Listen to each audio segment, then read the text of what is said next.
I'm Joyann, fashion editor at ELLEgirl. Today, just in time for prom season, I'm going to show you how to make run-worthy evening bags easy and on the cheap.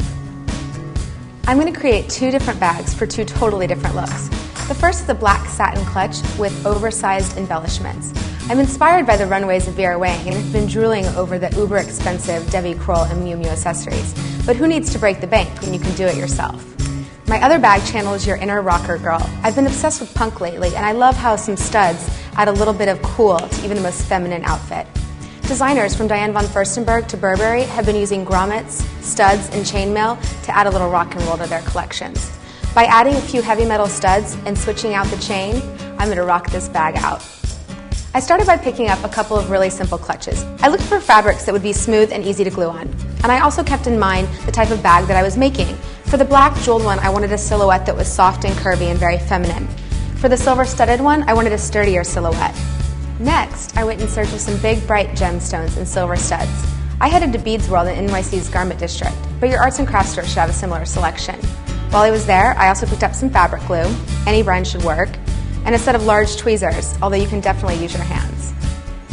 Let's start with the jeweled bag. I just love how big jewels add a little quirky cool to any old accessory. So when I was picking out my beads, I tried to pick out a lot of different colors so that it would stay a little funky and not too precious. Definitely keep your prom dress in mind when you're choosing your colors. I'm going to make a bag for a jewel tone dress, so I definitely want to include reds, emeralds, and purples. I recommend laying out the design before you glue it, and it kind of gives you an idea of how many colors you want to incorporate or how many jewels you want to do.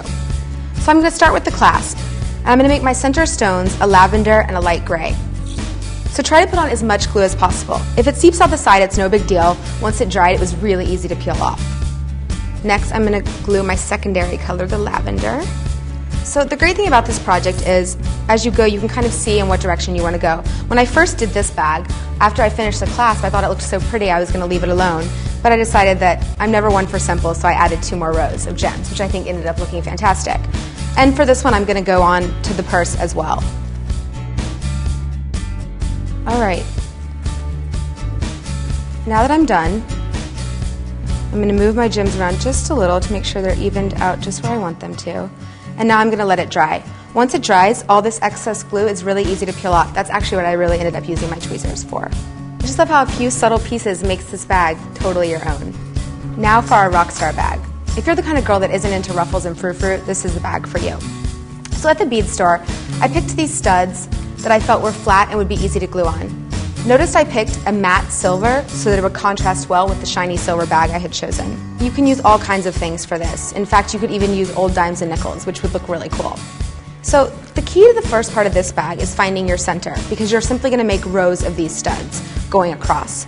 So find your center. I did this again by laying it out before gluing, which was a little bit easier on this flat surface. I also decided how many rows I was going to make back, and I decided just to go to the crease of the clutch. Now that I have my center, I'm going to pick the middle one and start there. Once that is glued down, it becomes like a game of Tetris. After you finish gluing your rows of studs, I like to add one final touch. I'm going to swap out this boring cord for an awesome chain. The first step is to just cut the cord in half, like this. Next, open up the bag and thread the first half of the cord through the end of one part of the chain, like this. Next, I double knotted it for security. You could also add a little bit of fabric glue on the knot, I think, to make it a little bit more sturdy. And then just go in and cut off a little bit of the excess rope. Like that. And do the exact same thing on the other side. And look, a perfect rock and roll bag. I've been stopped in the streets with this bag. No matter what your personality, one of these fun and inexpensive bags is going to give you that individual touch. Let's see how these pieces can shake up your prom look.